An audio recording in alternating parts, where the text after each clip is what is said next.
Assalamualaikum warahmatullahi wabarakatuh. Perkenalkan, nama saya Didi Nur Aulia dari Prodi Sistem Informasi dengan NIM 2400016003. Di sini saya akan menjelaskan ujian akhir semester saya. Yang pertama ini, hitunglah break-even point dalam rupiah untuk proyek pengembangan sistem baru ini. Oke, BP unit dikali harga jual per unit sama dengan BP unitnya itu 500.000, sedangkan harga jual per unitnya itu 1.500.000, sama dengan totalnya 750 juta. Kedua, ada target laba. Jika perusahaan inovasi digital menargetkan laba tahunan sebesar 200 juta, berapa jumlah unit sistem yang harus dijual? Di sini, BP dengan target laba itu rumusnya, dan ini biaya tetap ditambah target laba dibagi kontribusi margin per unit. Dalam kurung, saya sama dengan 300 juta ditambah 200 juta dibagi 500.000 sama dengan 100 unit sistem. Apa saja komponen anggaran yang perlu dipertimbangkan oleh perusahaan inovasi digital dalam menyusun IT budgeting untuk tahun fiskal mendatang? Di sini ada komponen anggaran IT yang perlu dipertimbangkan, itu penerapan keamanan informasi yang merupakan prioritas utama untuk melindungi data-data perusahaan dari ancaman, implementasi langkah-langkah keamanan seperti inskripsi data, firewall, dan kebijakan akses yang ketat sangat penting untuk menjaga integritas dan kerahasiaan informasi perusahaan. Next, di sini ada rencana anggaran. Buatlah rencana anggaran IT yang mencakup perangkat keras, perangkat lunak, pelatihan, dan pemeliharaan serta keamanan dengan total anggaran sebesar 1 miliar. Di sini ada perangkat keras. Perangkat keras itu anggarannya 400 juta, perangkat lunak ada 300 juta, pelatihan ada 150 juta, pemeliharaan ada 100 juta, keamanan ada 50 juta, dengan total 1 miliar. Menjelaskan proses IT procurement yang harus dilakukan oleh perusahaan inovasi digital untuk memilih vendor yang tepat. Proses ini sangat melibatkan evaluasi dan pemilihan penyediaan layanan atau produk IT yang sesuai dengan kebutuhan dan anggaran perusahaan, seperti identifikasi kebutuhan hardware, software, mencari vendor untuk melakukan penelitian, menemukan vendor yang tepat, mengevaluasi harga kualitas dan layanan, melakukan negosiasi untuk kontrak kerja, melakukan pembelian, dan memastikan pengiriman sesuai dengan jadwal. Apa saja kriteria yang harus dipertimbangkan dalam pemilihan vendor untuk proyek pengembangan sistem baru ini? Yang pertama itu ada harga yang sesuai dengan anggaran, dan yang kedua memiliki kualitas produk layanan yang memenuhi standar.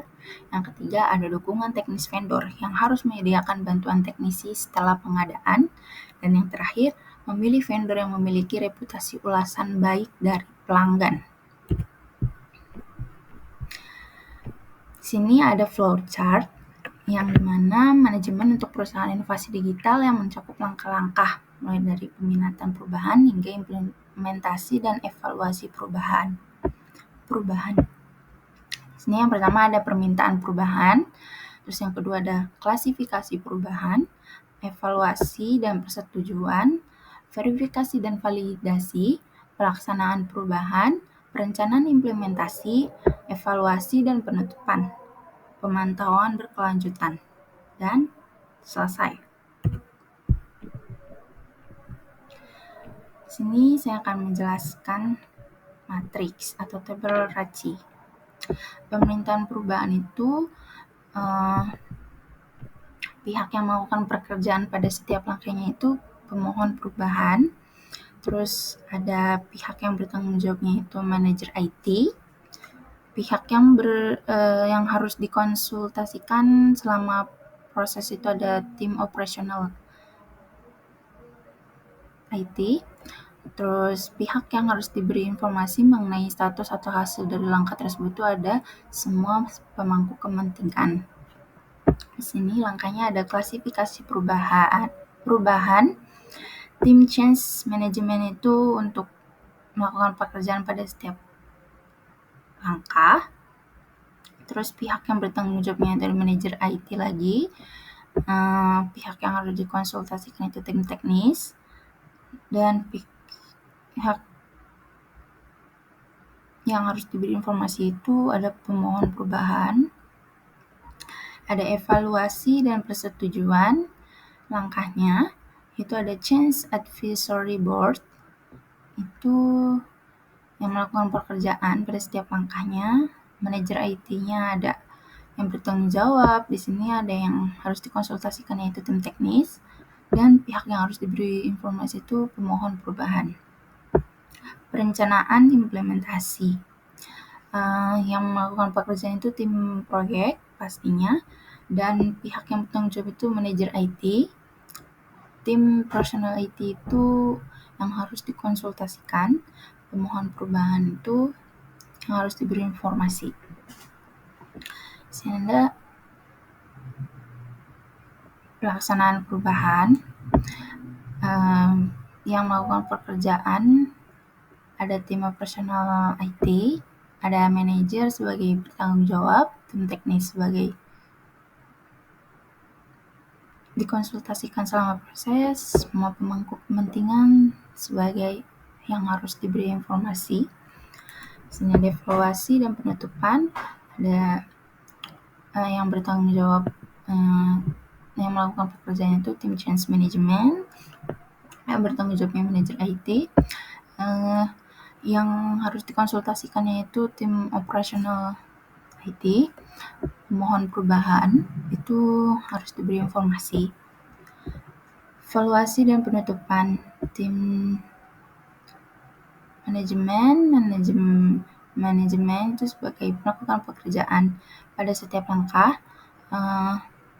Pihak yang bertanggung jawab pada manajer IT, yang harus dikonsultasikan itu ada tim QA, semua pemangku kepentingan itu harus diberikan informasi.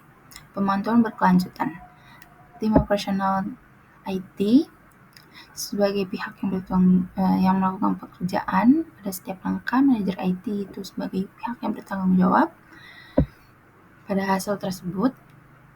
Terus ada tim QA itu sebagai pihak yang dikonsultasikan selama proses, dan pihak yang harus berinformasi itu semua pemangku kepentingan. Sedang di sini selesai tim change management sebagai pihak yang melakukan pekerjaan pada setiap langkah, dan pihak yang bertanggung jawab akhir terhadap hasil langkah tersebut ada manajer IT. Di sini konsultannya nggak ada, jadi semua pemangku kepentingan itu yang diberikan informasi. Next. Jelaskan pentingnya penerapan keamanan informasi dalam proses pengembangan sistem baru di perusahaan inovasi digital. Bagaimana ini dapat mempengaruhi proyek dan operasional perusahaan secara keseluruhan. Baik, di sini saya jawab, keamanan informasi sangat penting agar data perusahaan dan pelanggan tetap terlindungi. Jika sistem tidak aman, bisa saja data rahasia bocor ke pihak yang tidak bertanggung jawab seperti hacker yang dapat menimbulkan masalah besar, seperti rusaknya reputasi perusahaan. Selain itu juga serangan cyber yang bisa membuat sistem perusahaan lumpuh yang akhirnya mengganggu jalannya bisnis. Next.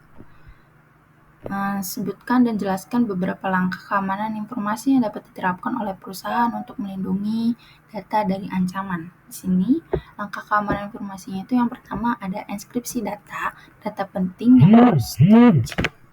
Kedua, ada gunakan autentikasi berlapis, lain password, tambahkan keamanan lain seperti kode OTP atau sidik jari. Yang ketiga, pantauan sistem yang mengawasi aktivitas di sistem untuk mendeteksi jika ada yang mencurigakan. Yang keempat, pasang firewall dan antivirus agar melindungi sistem dari serangan luar. Yang kelima, backup data agar data yang hilang atau rusak masih ada data cadangan. Yang keenam, update software agar selalu agar program selalu diperbarui dan sistem keamanannya tertutup. Dan yang terakhir, melatih karyawan untuk tidak sembarangan membuka link atau email yang mencurigakan. Sekian dari saya, kurang lebihnya mohon maaf. Wassalamualaikum warahmatullahi wabarakatuh.